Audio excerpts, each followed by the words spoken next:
On est sur un processus qu'on peut qualifier de pointe pour plusieurs raisons. Premièrement, parce qu'on a des concepts extrêmement simples, puissants et concrets qui permettent de comprendre de manière extrêmement fine comment se joue la construction d'une équipe performante dans la journée qu'on fait vivre à nos clients. La deuxième chose, c'est qu'on est beaucoup sur le débrief instantané, c'est-à-dire que les gens sont dans l'action, ensuite on va faire des débriefs, donc il y a une compréhension immédiate de ce qui s'est passé, et surtout une capacité tout de suite à réappliquer les acquis sur les situations nouvelles.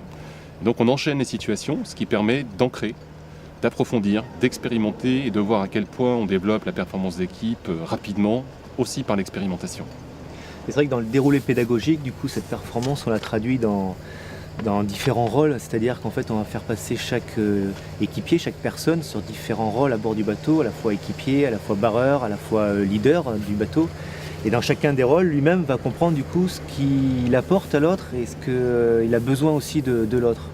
Et du coup c'est une des clés parmi d'autres pour développer la performance d'une équipe.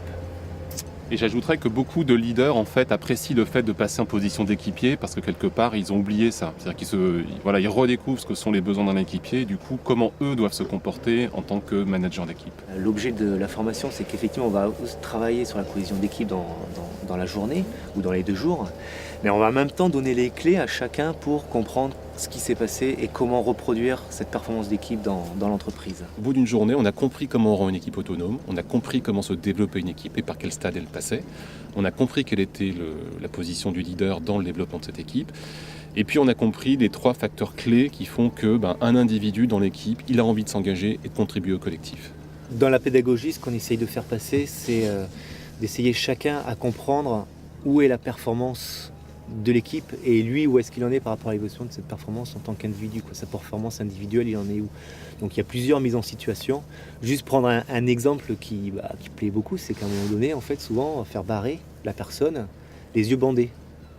Et voilà, et en fait, elle va se rendre compte d'un potentiel qu'elle a au fond d'elle pour arriver à barrer un bateau de 50 pieds, de plus de 15 mètres, les yeux bandés, Et ça, c'est hyper riche d'informations et d'apprentissage. On crée des mises en situation, donc il y a des personnes qui peuvent appréhender ces mises en situation. Voilà, comment chacun va réagir, est-ce que je vais bien réagir ou pas. En fait, avec Armel, avec moi, etc., on est tout le temps un œil veillant sur ça et il n'y a pas de mauvaise ou de bonne réaction. Chaque réaction est ce qu'elle doit être dans le moment. Et donc après, on accompagne les personnes et il n'y a pas d'appréhension à avoir. On a tout le temps un œil vigilant pour éviter que si ça doit déraper, que ça dérape. Donc ça ne dérape pas et on accompagne les personnes là où elles sont et là où elles peuvent aller et où elles veulent aller.